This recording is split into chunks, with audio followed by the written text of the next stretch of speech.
Welcome. I'm Karen Moreno, the Fund Administrator at Mathers Associates. And thank you all for joining us here today for the second in a series of conversations with our investing partners. I'd like to take care of a couple of pieces of housekeeping before we get started. First, we invite everyone with any questions they may have to participate. Just use the link at the bottom of your Zoom screen where it says Q&A. Feel free to submit any questions there.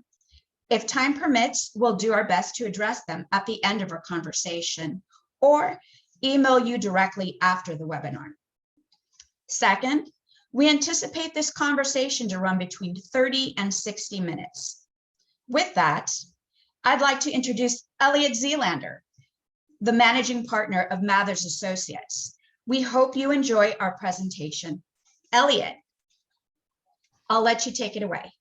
Thank you, Karen. And on behalf of everyone here at Mathers, Karen Moreno, Andrew Chan, Jack Bellapede, and myself, and all of our limited partners, I'd like to introduce everyone to our guest today, Corey Greendale, who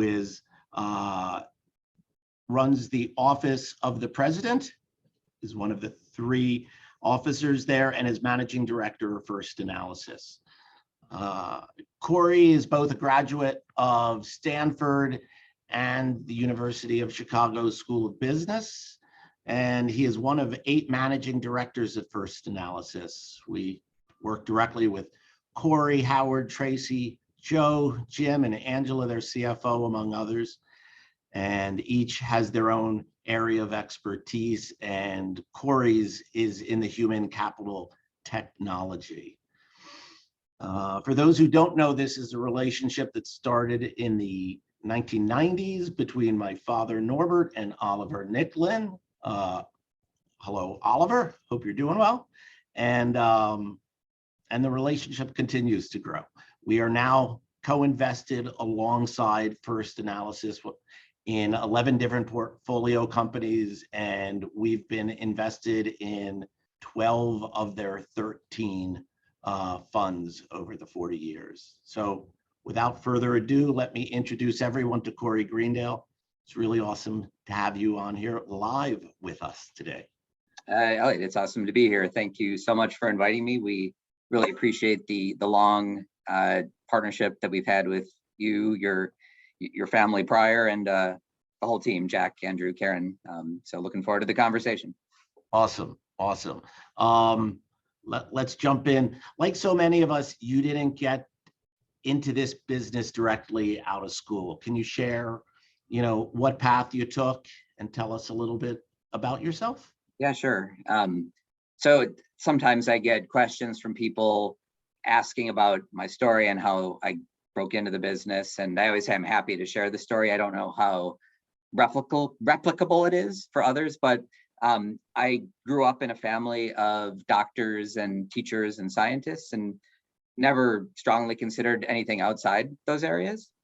So I was a pre-med in college, and I actually attended medical school briefly. But my interest was always research rather than being a clinician. I got a lot of advice from people that if you could stand the sight of blood, you were better off being an MD than a PhD, just because of research dollars available. Turns out that most of medical school is about becoming a clinician, which is good news for patients, but really wasn't my interest. And pretty quickly, I realized that wasn't the path I wanted to take. And so I left medical school, not totally sure what I wanted to do. Ended up spending some time focused on more creative pursuits, like I wrote a novel and a play.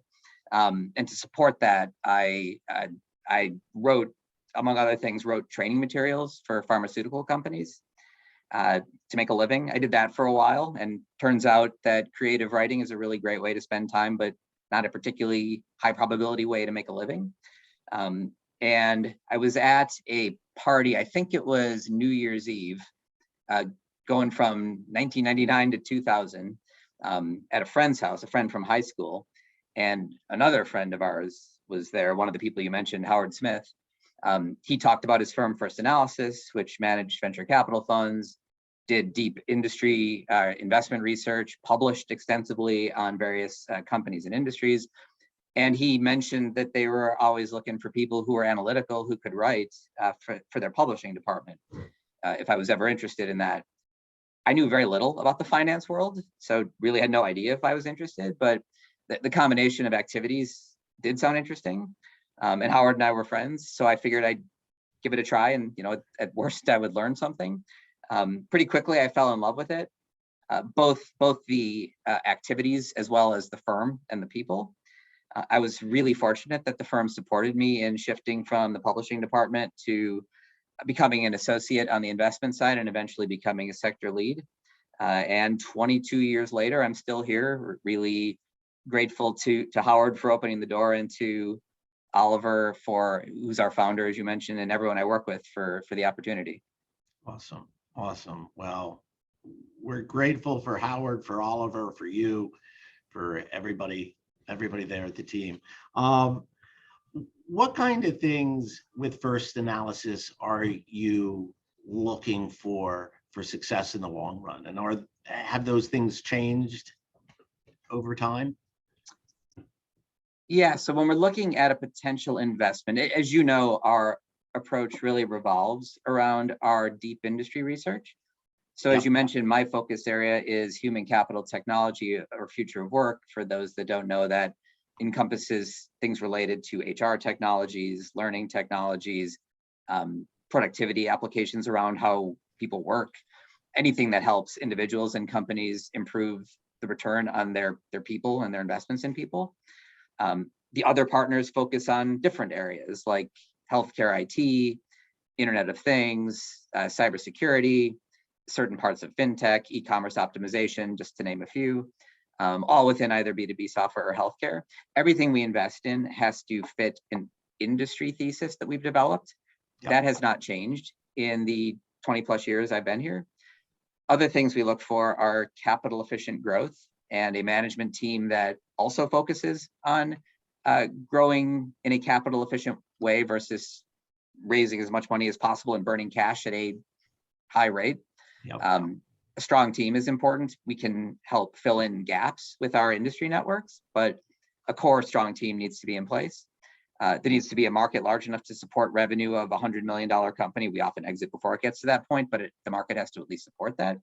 And some sustainable differentiation via technology, IP, a network, something that constitutes a moat.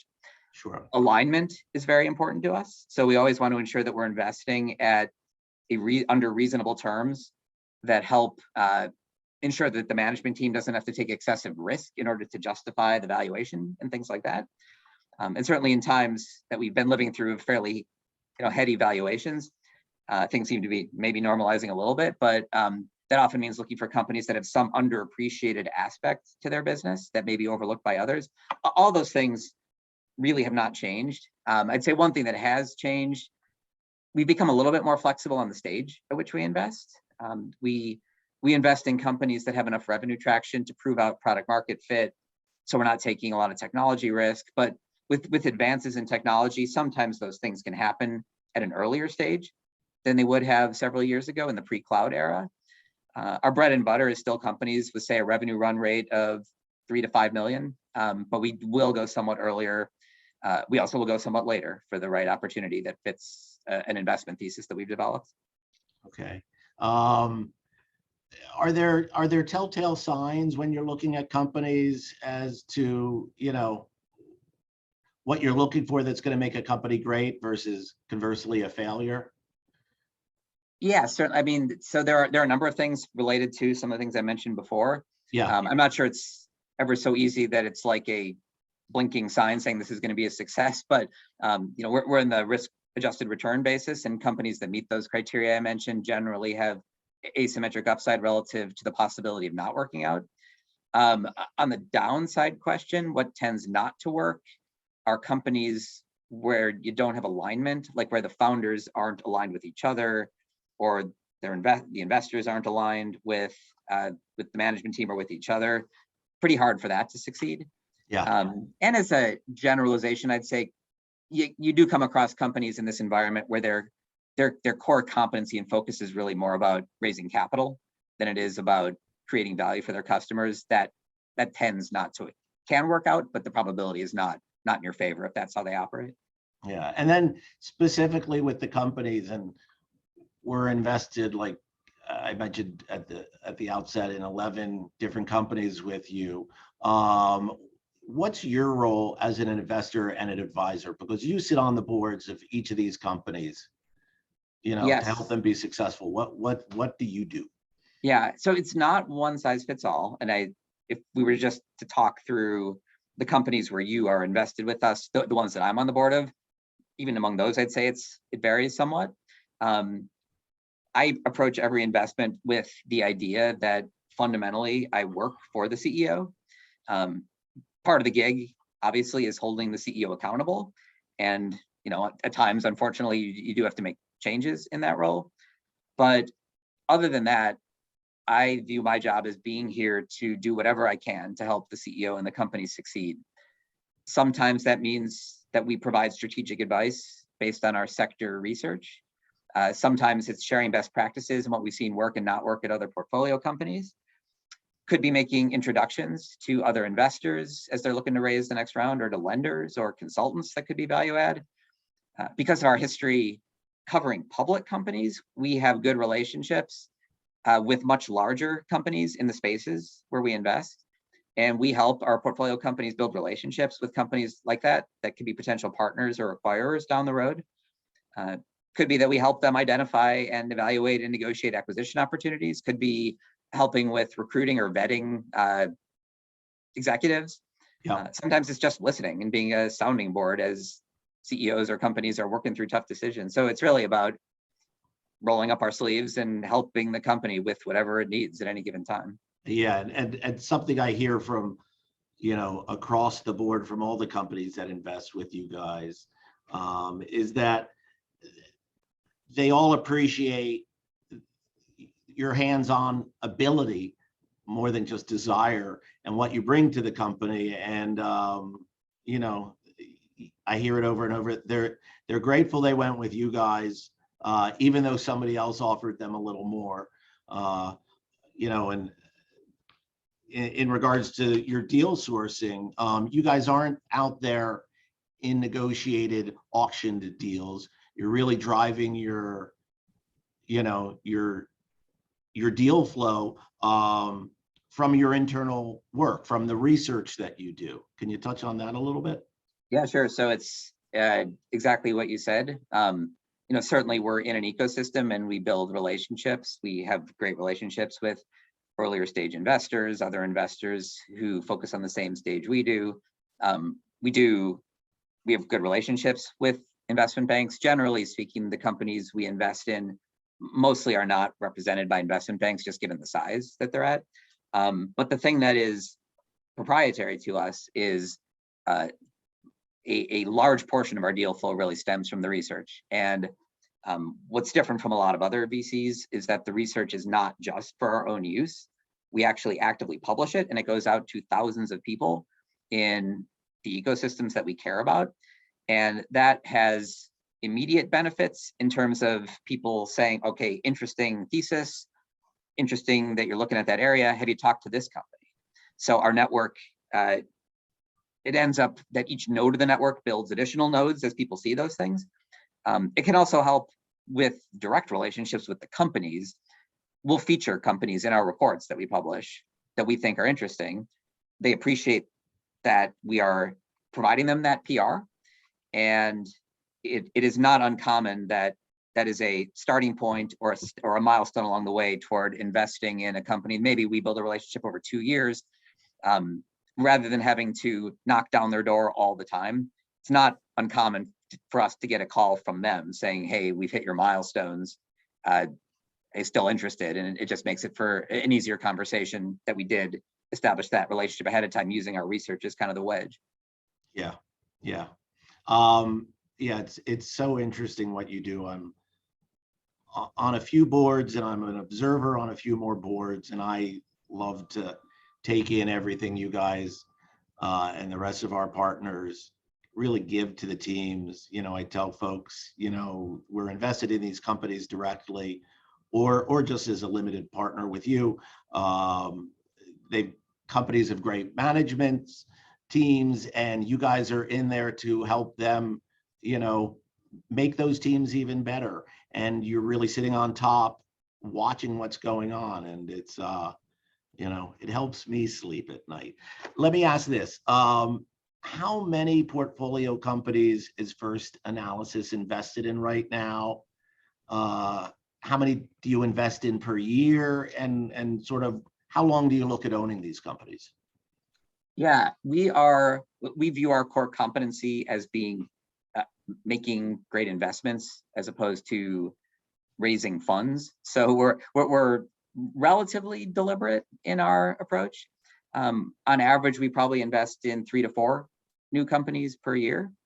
I'd say if among the active funds, we have about 30 companies that we have positions in. Some of those have had partial liquidations where you'll get some amount of your capital or even a multiple on your capital back, and you still have a position in the existing company. There's one that you and I are involved in together where that's a company went through that process last year. Yep. The funds have a 10-year life with a 5-year initial investment period. So part of why companies like to work with us is that we align along an exit timeline that makes sense for the company.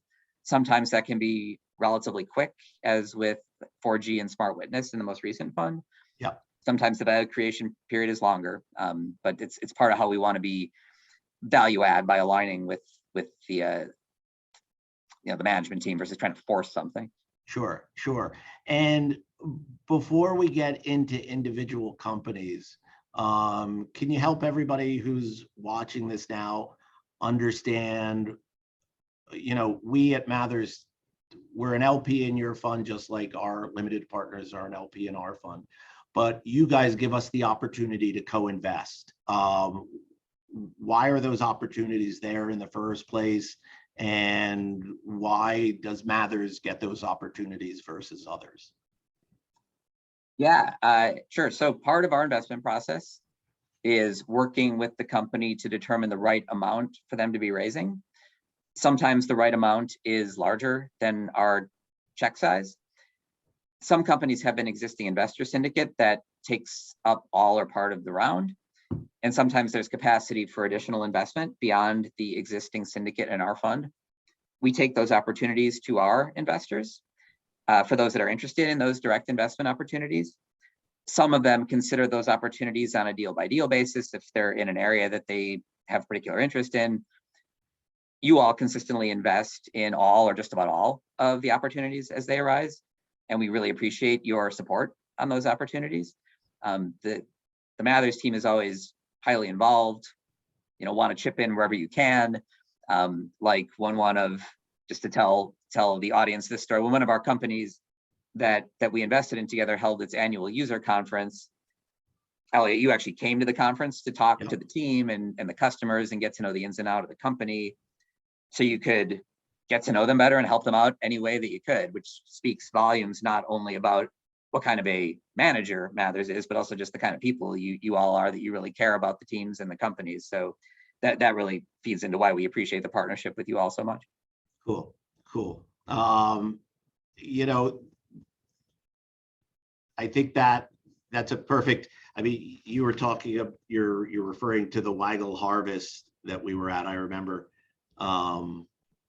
somebody asking me, who's Mathers, why am I here? And I'm describing, well, we're here, as an investor, but it's, really due to the relationship we have with, First Analysis and what they can add, and I was singing your praises, and up the stairs you came, and, my heart skipped a beat. No, it's great. I immediately sing your praises because I heard what you were saying coming up the stairs, and you've been with us long enough now that you did a great job describing what we do and have been a great advocate. So probably you could probably do the first 5 minutes of a lot of my calls. and then defer to you after that. So let's get into a few of the companies. And I think we'll talk about them from the lengths, from the longest we've been in to the most recent investment. Amplifund is one of the companies that we're co-invested with you in. It's a software company. that helps people with sourcing grant monies more successfully. It's a company whose mission includes a pledge to benefit our broader society and environment. Well, your company does. Is Amplifund somebody that benefits society? Yeah, absolutely. Amplifund's software is used extensively by recipients of government grants, primarily things stemming from federal government grants, to help manage those grants and draw down the funds appropriately and fully, ensure the grants are used efficiently and effectively, and that the money is going for its stated purpose. Some of that is about helping ferret out waste, fraud, and abuse, which is important.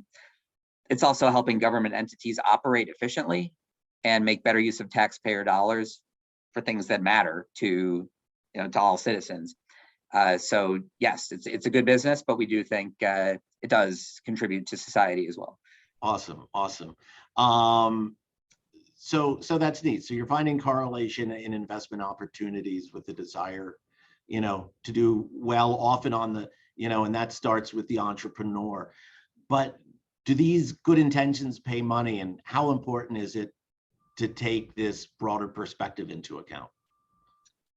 Increasing numbers of entrepreneurs do care about doing good for society. I think there are a whole bunch of reasons for that, but we see it pretty frequently. They care about, certainly do no evil as a starting point, but actively doing good for society and the environment. And that's true even if their businesses are not as obviously tied to those kinds of missions as Amplifund's is. We find that if companies have somewhat of a double bottom line between creating shareholder value and creating social value, that does have benefits. In addition to the benefits for society, like just for the company, it has benefits, like it helps recruiting. If there's a mission people can get behind, so that it's not just about who's paying the most, but like, actually, I'm really excited to be here and to be part of this mission. So yeah, absolutely, it's important. Cool. And then with Amplifund specifically, what intrigued you about them? And right out of the gates, what were your thoughts on how to grow this company? And 5 years in, are things different than you expected? As with many businesses at the stage where we invest, it's pivoted somewhat from the time we invested. The reason we originally invested was somewhat a thesis that the government was a laggard relative to other sectors in terms of adoption of cloud technology for reasons that were changing, and there was and is tangible evidence that the government entities are increasingly adopting cloud technologies. And we sort of saw that out on the horizon and had a thesis around increasing demand for good user-friendly cloud applications that could do work that was being done inefficiently with spreadsheets. Yep. So that was a big piece of it. There was also legislation that was going to call for greater transparency and reporting back up the chain to the entity that originally granted the funds on the outcomes that were resulting from deploying those grants. And that would, combining with just the cloud trend, drive further adoption. It also had a team that came from the nonprofit world. So this wasn't like someone's idea, like I did something else and I'm going to go do this. It was the team was people who'd spent their entire life in the nonprofit kind of grant world. So understood the DNA, the need from the customer's perspective, that kind of thing. Yep. And then there was also an investor syndicate that we thought was supportive and well aligned, and that has proven to be accurate. They have been great to work with. And then in terms of you'd asked about how it changed over time. So the high level thesis hasn't changed. They have pivoted their operating approach. At the time that we invested, the company was focused largely on elephant hunting, going after state deals, very large contracts. Soon after we invested, they won one of those, the territory of Puerto Rico, which I know well since you still ask me about Puerto Rico every time we talk. That contract did drive significant growth, but the customer required significant configuration, as a multi-million-dollar customer will. And then they faced continuous challenges that had nothing to do with Amplifund, just like hurricanes that battered the island and took out infrastructure and political changes. A few years into the investment, we brought in a new CEO who was an experienced operator, and he pivoted the company away from elephant hunting and toward more of a repeatable sales model, more like singles and doubles, that kind of thing that you can build a repeatable sales motion around. And I'd say that pivot is done. There's still some pseudo elephants on the periphery, but we don't even bake that into our expectations. This is totally about reliably signing up, 5-year, 6-figure customers who you can effectively service versus multi-million-dollar customers who think they, can do whatever they want with your dev team. Yeah, no, it's. I spoke to Scott Smith, the CEO, the other day, and I met him first on one of our family epic road trips across the country. We stopped in Cleveland for lunch with Adam, and one of the things that's really interesting is he's really pivoted the company. They're growing tremendously, and yet he hasn't changed management. He's the people he's got there. He's continuing to add more, but he really took what was there and has refocused it. And we're seeing great growth out of it over the last 2 years, and I think we're going to continue to see that. Yeah. Let's get to another company. We mentioned the Waggle Harvest. They are now part of a larger company called Perceptix. It's a really interesting business. It's allowing businesses to tap into analytics of their people, especially their employees. How important can findings from such knowledge be? Really important. I'm sure, and just the background, we invested with you all in a company called Waggle, which we sold to Perceptix. We are now shareholders in Perceptix, and happy to be that. I'm sure the folks on this call are familiar with the Great Resignation that we're in now. That is real, not just a buzzword. If you look at demographic trends, with fewer new people entering the workforce and the boomer generation increasingly retiring, and yet you kind of add remote work on top of that. And it's going to be tough to put that genie back in the bottle. You go through all those things. The challenges in finding and retaining great workers are not going to go away anytime soon. Yeah. Particularly in that kind of environment, it is mission critical that business leaders know what their people are thinking and find ways to leverage their people's strengths and address their weaknesses and concerns, both individually as an organization. And that kind of data and insight is what Perceptix offers. Cool. And can you give an example of the kinds of changes this software might guide upper management? Like, how's it? What's the real world application for it? Sure.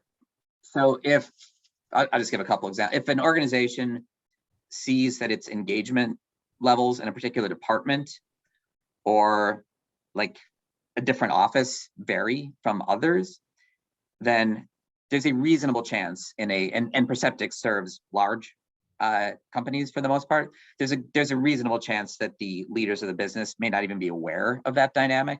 So just making them aware of it provides an opportunity to ask questions and dig into why it might be that one office seems a lot less happy than the others, or all your salespeople are happy, but your customer success people are not. That's value initially. They may determine that they need to invest more in professional development or leadership training coming out of that. It could uncover a perceived systemic issue with benefits that are offered, and based on that feedback, they'll change what healthcare plans they offer, or maybe they'll figure out that they need to do more to offer childcare assistance to their employees. So those are kind of the sorts of tangible things. There could also be things like you could surface that employees are not hearing a consistent message from upper management about the organization's priorities or strategies, and the leaders may not be aware of that. And then once they have that information, they can adjust their approach and make sure that they are communicating consistently. Yeah. I can only imagine. I'm in an organization of 4 people, and as I guess I'm the leader, I struggle with that daily. I can only imagine what it's like running a large organization, and I'm grateful that I don't. One of the things I've been working on for years is listening. That's it. I've been told it's a key to success, and and I know that I learn more when I listen more. How is the technology? How is this? The process, the technology. How is it helping companies, enabling them to get better insights? The idea of listening is like mother and apple pie. It's hard to argue with that. In the day-to-day work of just a busy work schedule, listening can get lost in the shuffle. One, I would say that if an organization buys software for the explicit purpose of listening, it sends a signal to the employee base that they value hearing their employees' perspective. So that in and of itself can be helpful to morale. But then for leaders that have a lot of direct reports, and again, you're talking about very large organizations here, distilling insights or conclusions from what they might hear anecdotally from people can be really hard. Like you might have one employee who complains a lot, and that's just their personality, and you're not sure whether to take any given complaint seriously. And then you may have another employee who never says anything. So you assume they're okay, but really it's just they're quiet and you don't know anything's wrong until you find out they're quitting. And then sometimes when you got a lot of direct reports, the feedback can be contradictory. It's hard to distinguish kind of signal from noise in that environment. Yeah. And the software that Perceptyx provides allows organizations to distinguish signal from noise and generate meaningful insights from employee feedback, which can be challenging for any human with human limitations to do from only a small slice of talking to folks. Yeah, and then in regards to this being software, does this software encourage a feeling of being heard on the part of the employees, and what's the value of that?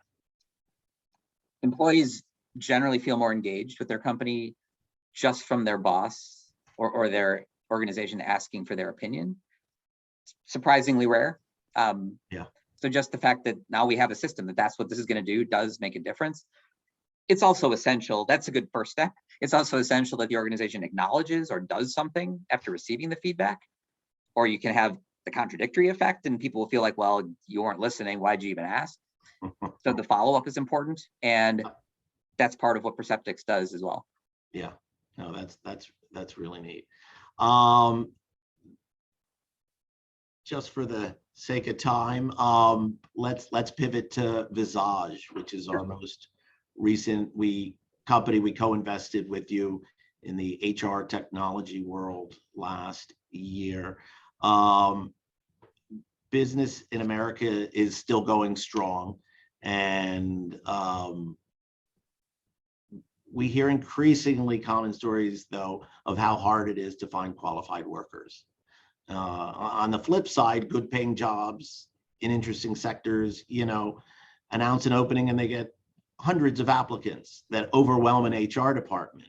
So HR software, how does this work? What's the strategic advantage for the employer using this? Yeah, Visage offers an artificial intelligence enhanced crowdsourcing network that sources, the value prop is that it sources job candidates significantly more rapidly, effectively, and cost effectively than a company's internal recruiters can achieve on their own or with other methods in the market. What does that mean? A Visage customer feeds a job description to Visage. The company's artificial intelligence processes the description, kind of boils it down to the key elements needed to find candidates who are likely to be a good fit for that role. And then that information goes out to Visage's network of thousands of sourcers who are located all over the world. So there's technology piece, and then there is a human piece, freelancers who have some other job. And instead of driving for Uber in their spare time, they source candidates for Visage. the fact that they're located all over the world, somewhat there's a time zone benefit because the sourcing can happen all the time as opposed to the hours of the day when the internal recruiters are in their offices or working. But because it's all over the world, Visage can help companies that historically have only recruited close to their headquarters. Now you can be global because we got people in all these different countries who know the cultures and know what to be looking for. So there's that value proposition. Generally within 24 hours, Visage returns a batch of candidates to the customer that 80% of the time, the customer says, yes, these candidates are a good fit for the role. Other sourcing methods tend to take significantly longer than that. And the good fit rate tends to be closer to 10% versus 80%. Wow. So in a really competitive recruiting environment where demand for workers in a lot of areas is significantly greater than the supply of those workers, Visage is really strategic and valuable to employers. Okay, and then, just so the audience understands, Visage isn't helping a firm like Mathers find employees, or even, small, which are larger than us, small and medium-sized businesses. It's enterprise companies that are really with locations around the world. So what you were describing is critical for them. Yeah, and it's, interestingly, I mean, this is like a hair on fire priority for companies, right? Like nobody can find good candidates. So anyone that I tell about the company, their immediate response is, can they help us? Like, yeah, you don't have to do a hard sell on why this would be valuable. We are not focused on that market. We are focused on larger companies where the hiring needs are repetitive. So it's not like, yeah, today we're hiring 3 people, next week we don't need anybody. Larger companies, all environments need to be filling that pipeline, and that's really where we're focusing our energy. Yeah, I remember it might have been the last annual meeting in your offices in Chicago. One of the first questions was from another CEO of another portfolio company to Joss, the CEO of Visage, saying, when can we get started using your software? And he had this, it happens 95% of the time. And, it's still, it's not a huge company yet. So I'd say there's going to be experimentation, and certainly the demand is there. So if we can find a way down the road to make that work, but given the company's resources and where the recurring demand is, we are really focused on market right now. Yep. And that's a lovely place to be, because at the end of the day, the buyers who are, which is we invest, we build, and then we look to sell. If you're in the enterprise sectors industry, it's the right place to be. Let me ask this. I mentioned Joss. How important is the founder, to you guys when you invest? What kind of experience is helpful, for success? And can the passion of the founder be a bit of a double-edged sword at times? Yeah, so the management team is incredibly important. Generally, that includes the founder, given the stage where we invest. Our bread and butter is to partner with founders or teams who have been relatively lightly funded in terms of outside backing. And, while we do all the things that I mentioned earlier to help companies, we don't operate them. So the founder and the team are crucial. Our ideal founder profile is someone who has spent years in the industry the company's focused on, working on the problem they're trying to solve, so that they can empathize and put themselves in the seat of the customer and understand what they need. Success at prior companies, either as a founder or working closely with the CEO, is great, so that they know what success looks like. Although the other side of that experience, somewhere where things didn't work out, can also be valuable. You learn a lot of lessons when things don't work, as well as when they do. They need to be highly motivated to make the business work. It can't be a hobby. It's got to be something they live and breathe every day and are really, married to. Too passionate kind of sounds like the cliche answer to the job interview question, what's your biggest weakness? And, I care too much. I guess if passion about the problem they're trying to solve manifests itself in not treating people well or something like that, that would be a negative. But generally, I would say passion is a really good thing. Awesome. You mentioned great resignation. Other things that are going on is that as people return to work, post-pandemic or post-endemic, how do you feel the hybrid model will change? And if so, does the software help companies with all of this? So I mentioned our publishing, our research approach, and soon after the first report I published after the first wave of the pandemic in the US, so like April a couple of years ago, I published a report specifically on this question, and my thesis was that the future of work would be flexible. I continue to believe that's true, although now that we're 2 years into the pandemic, I don't think there's going to be a one-size-fits-all answer. I think that on the whole, employers will be more flexible about the location of their employees for jobs that can be done remotely, both because it's what workers want and because it allows employers to tap into labor pools that are not close to their physical office and that they couldn't have accessed before. But I think that different employers will approach it differently. And I think that employees will self-select into what culture makes sense. And you've seen from some of the tech bellwethers like Google and Apple have said they're maintaining an in-person culture, and I believe they're requiring employees to be in the office a certain number of days a week. Probably there will be more employers where it's not going to be 5 days a week, but some number of days a week they expect people to be in the office. In other cases, like I think Twitter has told employees they can work wherever they want forever, as long as they're getting their work done. And I think we're going to see that kind of variance among companies at the stage we invest as well. To answer your last question, a flexible work environment has a lot of benefits. It does bring management and logistical challenges and cultural challenges. And we do think that great software companies will be created that help employers and workers manage in those environments. Yeah. And then finally, in regards to culture, AI-powered technology how does it help address finding new employees? And have we always needed this software? And how does it factor in hiring basis? Are we seeing, racism and other issues addressed in the code? It's a perceptive question. This actually has come up in the space.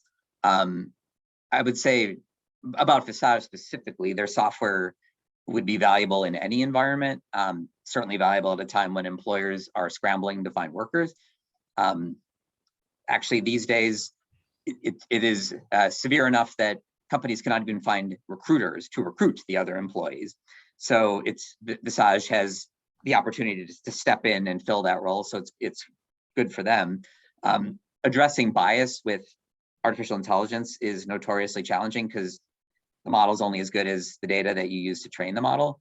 Yeah. It will probably be possible at some point to have AI that addresses all those biases effectively.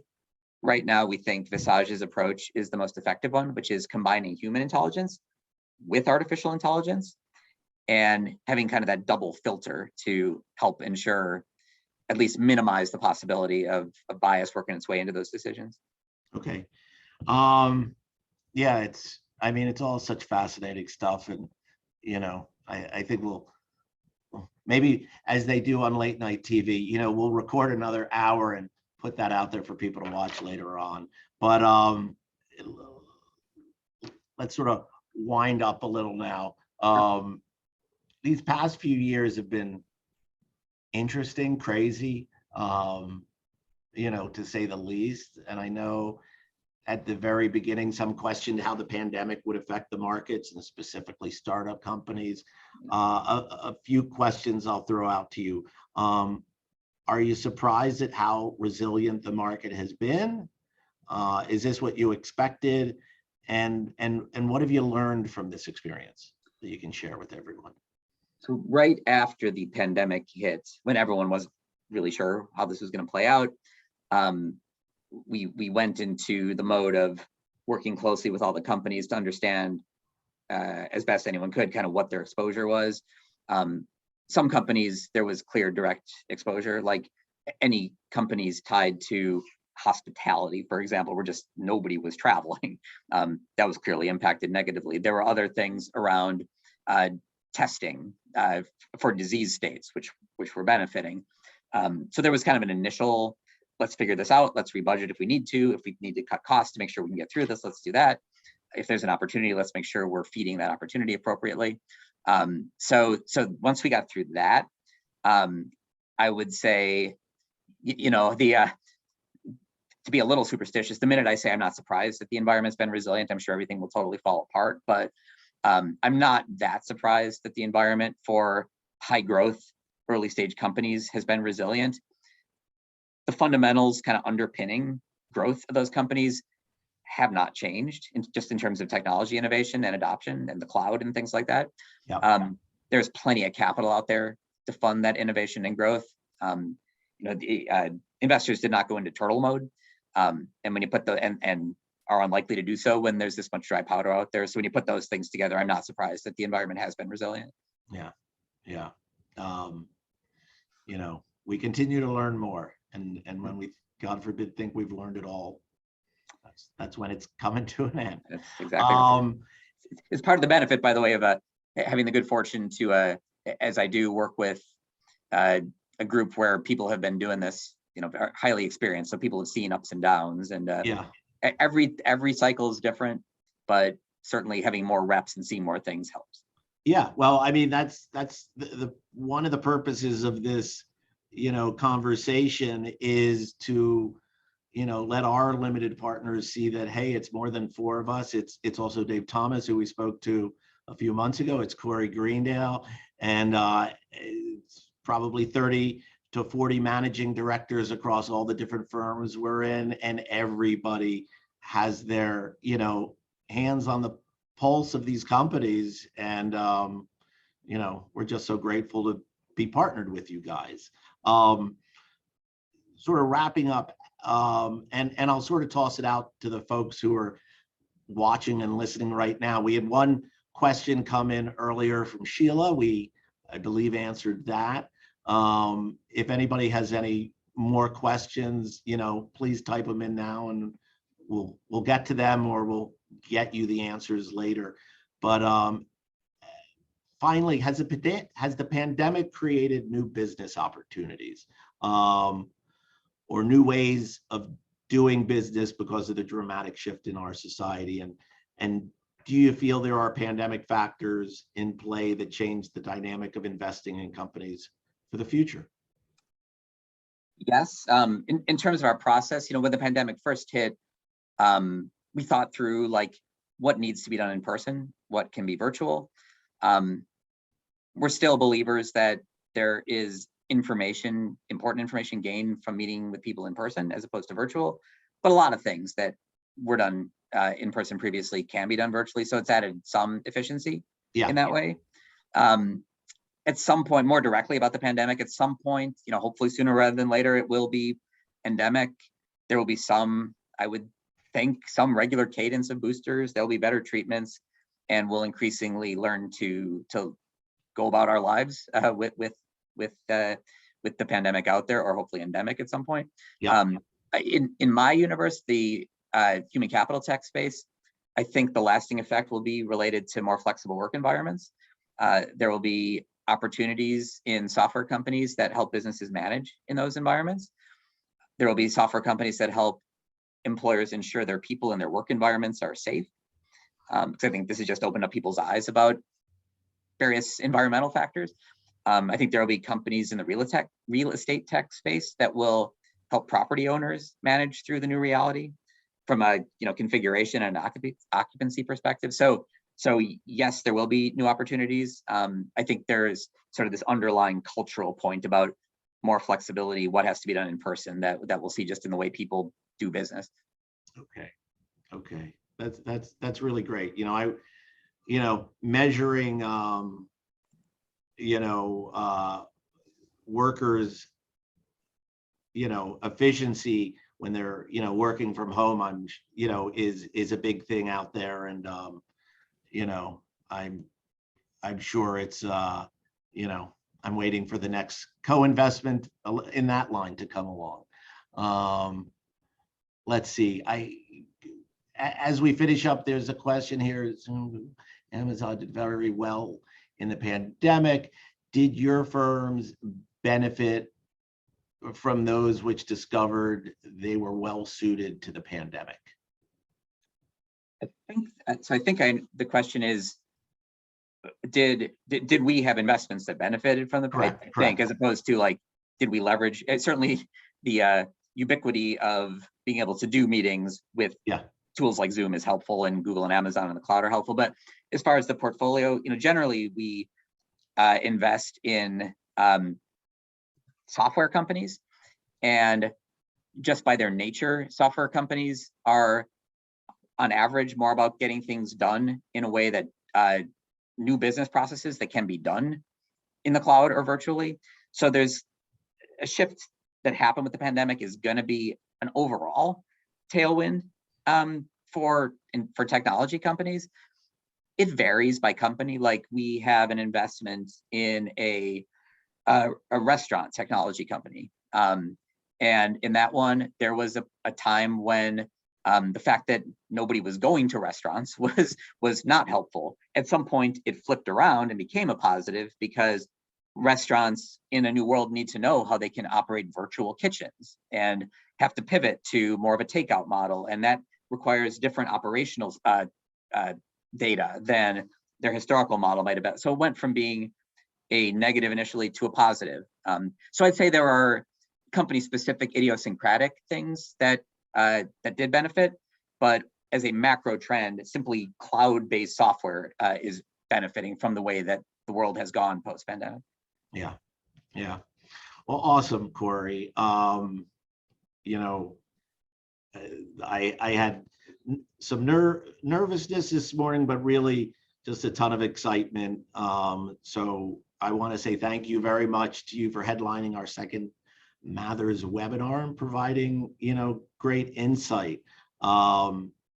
It's been great that we've had, I think we've got close to 35 or 40 folks on the call. And those are, in a lot of cases, multiple people watching at each window. So we appreciate your time, and hope you enjoyed our chat with Corey. And if you've got questions for Corey or me, because our crowd was pretty quiet today, feel free to, email or call me, follow-up questions, or, me, I'll talk about this stuff forever. And finally, as the webinar is nearly over, all attendees will be shown a short survey in their browser. If you wouldn't mind answering these, we would be greatly appreciative of that. Or you can complete it when you receive our follow-up email. Well, that's all the time we have. We hope you enjoyed our webinar. Thank you again, Corey. And we look forward to sharing more guests with you soon. Thanks. Thank you for having me, Elliot, and thank you for all of your support. I enjoyed it. Yeah, that's awesome. That's awesome. Well, I hope everyone has a great day, and that concludes our presentation.